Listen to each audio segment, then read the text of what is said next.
Hi everyone, it's Sam, NFTstatistics, and this is your Proof Daily NFT Countdown.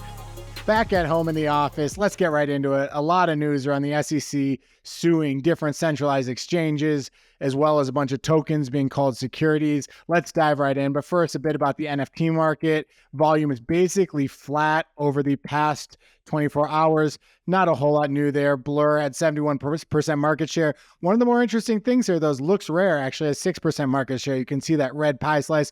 We'll dive into that maybe another day this week, doing some incentives and other things that are getting more and more people to list on Looks Rare lately. Large cap index down about 0.5%. A little bit of strength in DGODs, weakness in Doodles and Cool Cats. One thing I did want to look at within the large cap index is loans on blend. You can see, in the past, Milady has always had the most loans. Azuki has really rocketed past. Now there are 580 loans on Azuki, 450 on Beans. Now my basic view here is that easy access to leverage increases volatility in both directions. People who want to buy can buy a lot more with less ETH, and when things start going down, people who are on leverage have to unwind or they end up in the hands of lenders. So either way, and I think we've seen that upward volatility over the past few days. The other piece of this, though, is right now on Blend, you can get you can get 0% interest on loans at 70% APY. So it just makes a lot of sense right now to put less ETH at risk when you're buying NFTs and get that free money,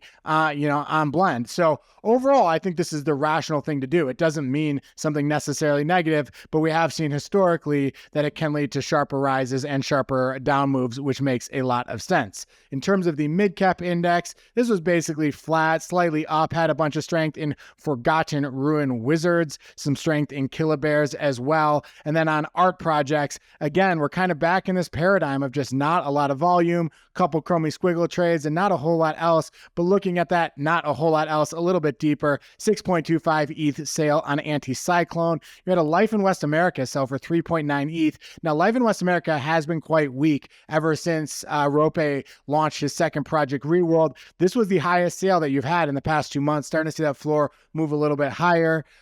Here you have a Human Unreadable, which sold for 2 ETH.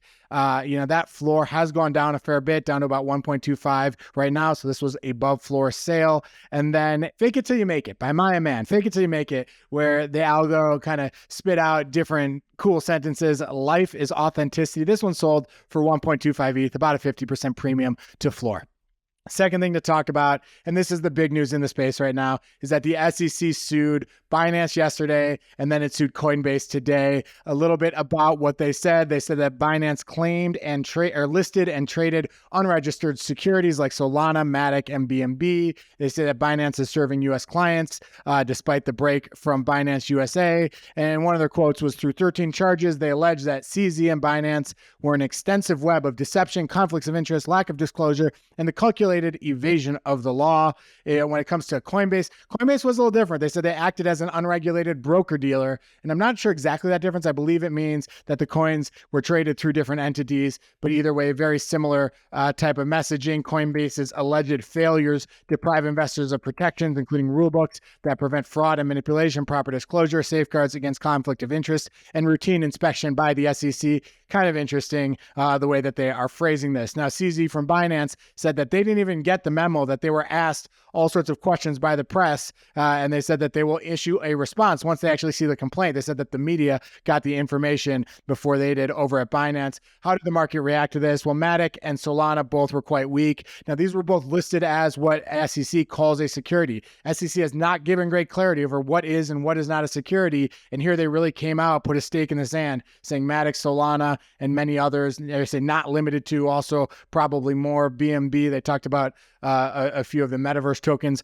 are securities. Kind of one of the first times we've really seen them put that stake in the sand. So all these tokens tended to be pretty weak. Other tokens that were not called out, but in our universe, ApeCoin and Blur both were very, very weak, even though they were not singled out. Perhaps on this concern about it, when you had to claim both of these tokens, if you did it through the website, you had to say you weren't a U.S. citizen. So clearly there was the idea that that maybe the way these tokens are wasn't totally in line with US regulation, or they wouldn't have made you say you are in the US. So maybe there's kind of concern about these two, which led these two a little bit weaker. I worked at Uber, a place where that was kind of always up against regulation, very rarely had clarity, and some of my quick takeaways. One is I just know from that experience that regulators are very slow moving entities. They start to, push when they get pressure on them. A lot of times they just want problems to go away without them, but eventually it becomes clear that those things that they don't necessarily approve of are too big, and only then do they start to push regulation. And I think that's why we're seeing it now so late, 12 years since crypto began.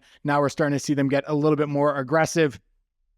Likely on the back of FTX. I think it would clearly be better if they just said, this is what securities are before they sued. Give us a good idea of what is and what isn't fair play before they actually went in and sued the exchanges. When companies don't have clarity, a lot of times you have to err on the side of being aggressive. Otherwise you lose to the competition. So I think that the exchanges have been pretty aggressive here without the clarity, and eventually the exchange or the regulators kind of fight back. So overall, not a great situation. We will see how this plays out. Back to NFTs. Third thing to talk about, Jack Butcher launches set number 5. This is what it looks like. A total deviation from what we thought was the consistent geometry of what NoPepin looks like. And this really feels like it was a hat tip to kind of the evolution going on of AR glasses and whatnot. Jack Butcher says this is not about Apple releasing a new product. It's more personal computing paradigm shift via most sophisticated hardware distribution operation in human history. It's giving a lot of credit to where this is right now, but we will see how this technology evolves.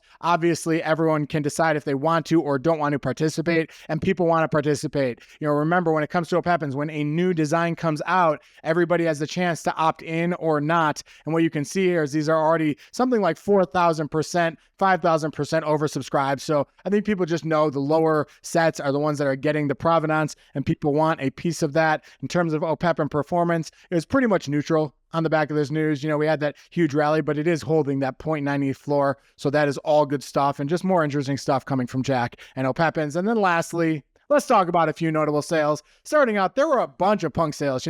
When I started my account, I only looked at punks.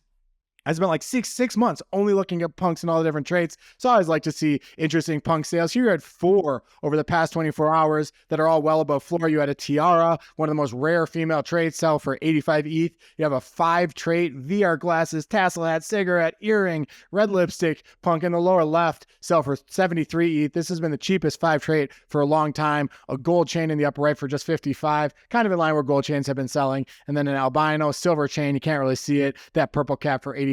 Just a clean male with that purple hat that Gary Vee kind of has put even more on the radar screen. So all cool sales. Nice to see that. There was an Ether Rock, number 80, that sold for 130 ETH. There are only 100 Ether Rocks. This one sold for 130 ETH. This was kind of the NFT scene as like peak bubble around NFT bubbles, but we're still seeing, some serious prices for this. This actually sold over the weekend, but did want to do a little digging and research the Ether Rocks. If you look at the most recent sales, there were 3. They got pretty hot in March. You had sales of anywhere from 78 ETH to 129 ETH. So this is actually at the high end of the Ether Rock sales. If you want to learn more, go to etherrock.com, kind of like CryptoPunks.app have their own website. EtherRock does as well. Pretty fun stuff. And then here's a Twitter account at EtherRock, which basically gives you the current floor. Current floor right now is 120 ETH. If that's your calling, you can go ahead and buy it. And then there really just was not a lot of action on super rare, but we did have one sale that was above 2 ETH, and this one was actually 6 ETH. This piece called Centerfold by I'm Brendan North sold for 6 ETH. Pretty strong sale in this market. Here is what he said about this piece. I sought to create a piece that brought back the Centerfold in all her glamour, set in an extravagant mansion in Beverly Hills and shot in medium format film. This bunny is true to her lavish origins in every way. So interesting stuff going on there. Congrats to Brendan on that sale. That is all from me today. I hope you enjoyed the show. If you did, give us a like below. Tell us what you think in the comments. And I mean it. Tell us what you think. We want to hear it. Subscribe to the channel. And we'll be back tomorrow and every weekday with another show. Have a great day.